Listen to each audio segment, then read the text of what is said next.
नमस्कार, आप मुझे देख रहे हैं एमएनएस न्यूज लाइव पर। खबरों की शुरुआत करें इससे पहले एक नजर आज की हेडलाइंस पर।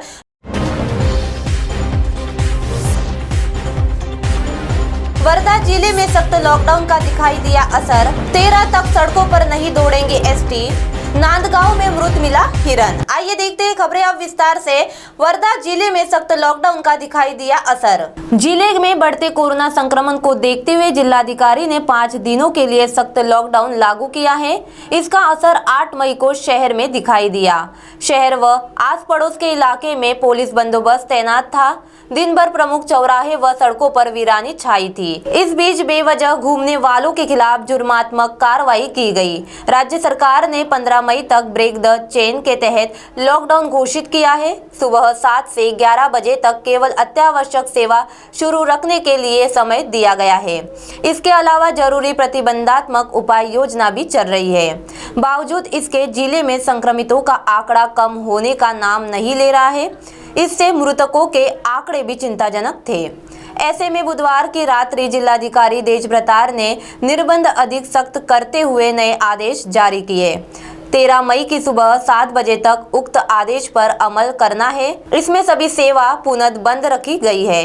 केवल औषधि दुकानों के साथ स्वास्थ्य सेवा शुरू रखने की अनुमति दी गई है। साथ ही नियमों का उल्लंघन करने वालों के खिलाफ सख्त कार्रवाई के निर्देश भी दिए हैं। तो वही दूसरी ओर 13 तक सड़कों पर नहीं दौड़ेंगे एसटी।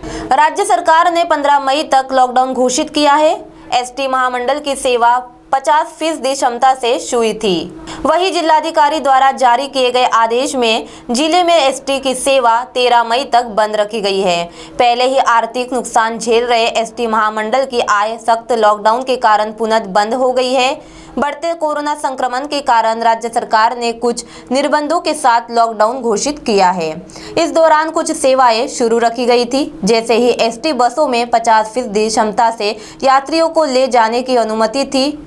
इससे कुछ हद तक महामंडल की आय शुरू थी, परंतु यात्रियों की कमी होने से अधिकांश फेरियां जिले में बंद कर दी गई थी। केवल वर्धा से अन्य जिलों के लिए कुछ बसें शुरू थी।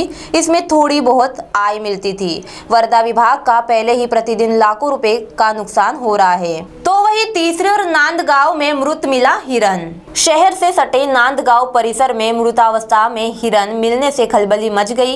यह हिरन भटकते हुए गांव की ओर आने का अनुमान लगाया गया। हिरन के गले पर जख्म थे, जिससे बहुत सारा खून बह गया था। शनिवार की सुबह ग्रामीणों को हिरन मृतावस्था में दिखाई दिया। उन्होंने इसकी सूचना वन विभाग को दी। वन विभाग के कर्मियों ने घटनास्थल पर पहुंचकर पंचनामा किया। मृत हिरन को पोस्टमार्टम के लिए भेज दिया। हिरन की मौत किस कारण से हुई और उसके गले पर जख्म कैसे हुए, यह पोस्टमार्टम की रिपोर्ट आने पर पता चल सकेगा। अब आप हमारे चैनल को ऐप पर भी देख सकते हैं। प्ले स्टोर में जाकर एमएनएस हिंदी लिखें और ऐप डाउनलोड करें। साथ ही साथ आप हमारे फेसबुक पेज को भी लाइक कर सकते हैं और उन पर भी खबरें देख सकते हैं।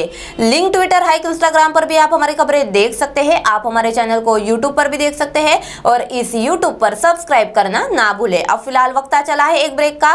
ब्रेक से लौटने के बाद देखते हैं देश और दुनिया की तमाम कुछ खास खबर। धन्यवाद।